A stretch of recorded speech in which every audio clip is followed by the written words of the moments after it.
Guys, kawawa si Erwin Tulfo, no? Nako po. Maimbestigahan talaga siya. Maimbestigahan siya na isang magnanakaw ayon sa affidavit ng mga 18 Nako po. Kasi nag-deliver nga daw sila ng 6 na medium size Yun. mga maleta puno ng cash kay Erwin Tulfo. Nako po. Ano yung naisip ni Erwin Tulfo no, nung hinatid sa kanya ang 6 na mga maletang yung puno ng pera? Nakapag-isip Diba kaya siya, ba? ayaw ko to, ibalik ko to. Nako. Papahamak sa akin to. Pera na yan. Dangal, dapat kong protektahan. At anong dangal? Dish in. Walang dangal-dangal. Yan. Ng mali-maletang pera. Baka ang naisip niya ay ganito. Pochang, sarap nito. Ang dami Yun. nito. Yan. Na ako. Well taken care of na ako for the rest of my life. Sigurado yan. Yan po ang naisip niya mga kababayan. Ganun siguro naisip niya ba? Oo. Hindi Tama. ang naisip na hahabulin siya balang araw ng mga Wala. Importante. Importante may pera. Tulfo Sa kanila yung habol-habol. imbestigahan. Nako po. Malapit na rin sa buhay mo, mararanasan mo ang lamig ng mga rehas na hawakan Nako po. sa mga mahal mo. Nako po. Mag-end up lahat sa pighati. Nag-aral ka pa talaga sa University of the East. Nag-serve ka pa sa Army sa Amerika. Sa one ball. Classmate niya ni Itbulaga. Tagapagtanggol ng katarungan ng ilang taon sa media. Ang lahat ng ito'y mauuwi lang din pala sa Nako po. pagtulong sa iyo. Nako po ang saklap. Ang karera mo sa politika ay magtatapos na. 2025 ka, Nako. 16, 7, 28. Malapit na. Malapit na magtapos. At least nakatry ka sa buhay mo. Nagago kang, nagpakatanga kang, Tago. tumanggap ng nakaw sa buhay mo. Ang saklap ng sinapit ni Erwin Tulfo sa vlogger na ito mga kababayan. Talagang kawawang-gawawa ang sasapitin sa hinaharap. Ito po, Tulfo Brothers mga kababayan, nabisto na mga kababayan. Nabisto na po sa kanilang katangahan, di umano mga kababayan.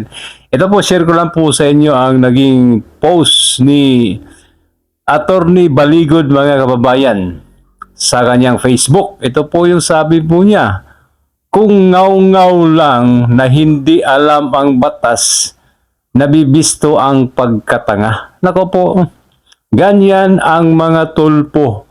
Mon Rapi Erwin. Ha ha ha. Dito po sa baba mga kababayan, may video pong nilagay si Attorney Baligod, video ni Rapi Tulfo. Napanood ko po ito kanina at talagang nasasabi ko na ugali pala talaga nila mga kababayan. Talagang lahi po nila ang Bindalo. Bindalo po talaga, ayaw sumunod sa proseso itong si Rapi Tulfo mga kababayan dito po sa video na ito. Okay? Hindi ko na ipi-play mga kababayan, puntahan nyo na lang po ang Facebook ni Attorney Baligod, Libito Baligod mga kababayan at panoorin nyo po at tiyak na masasabi po ninyo na talagang Bindalo po talaga mga kababayan. Okay? Kaya bisto na po ang kanilang katangahan di umano, sabi ni Attorney Baligod mga kababayan. Okay? Kaya wala po tayong mapapala mga kababayan sa ganitong klaseng mga tao na tapang-tapangan lang ang kanilang puhunan po talaga para makakuha ng pansin sa maraming tao. Ngayon, nakarating na po sila sa Senado mga kababayan. Okay? At meron pa silang isang kapatid na gusto ring mag-senador mga kababayan, si Bitag, kaso hindi pinalad mga kababayan. Kasi nabisto na itong dalawa, kaya wala nang pag-asa yung isa. Kaya, Sir Bitag, huwag ka nang mangarap. Diyan ka na lang kasi magaling ka sa pagsasalita sa iyong channel. Kaya mga kababayan, talagang ganito ang buhay. Kapag may ginawa kang kasalanan, hindi mo maitatago habang buhay yan. Darating ang panahon na mananagot po talaga kayo. Kaya habang hindi pa dumating ang punto na yan, Magsaya muna kayo. Boy Bindalo. Kasi sa Lunes, sa Webis, mag-uumpisa na ang Blue Ribbon at tiyak na isa ka sa mababanggit doon. Okay, kaya prepare ka na.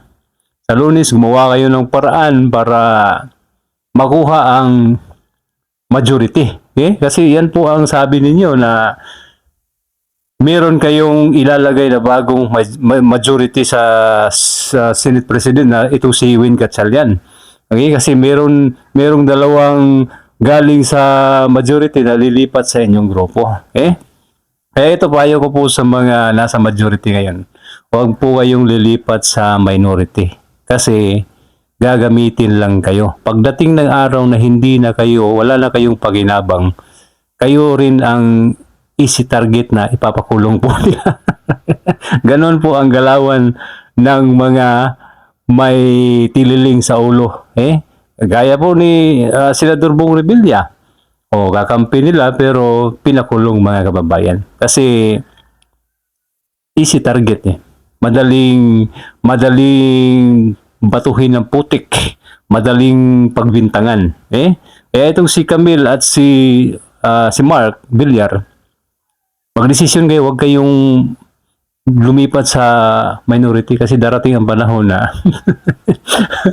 magta-traitor din ng mga yan sa inyo kasi nadadaan kayo sa pananakot. Kaya nandyan na kayo sa majority, huwag na kayong umalis. Magtiwala lang kayo, kakampi nyo ang taong bayan.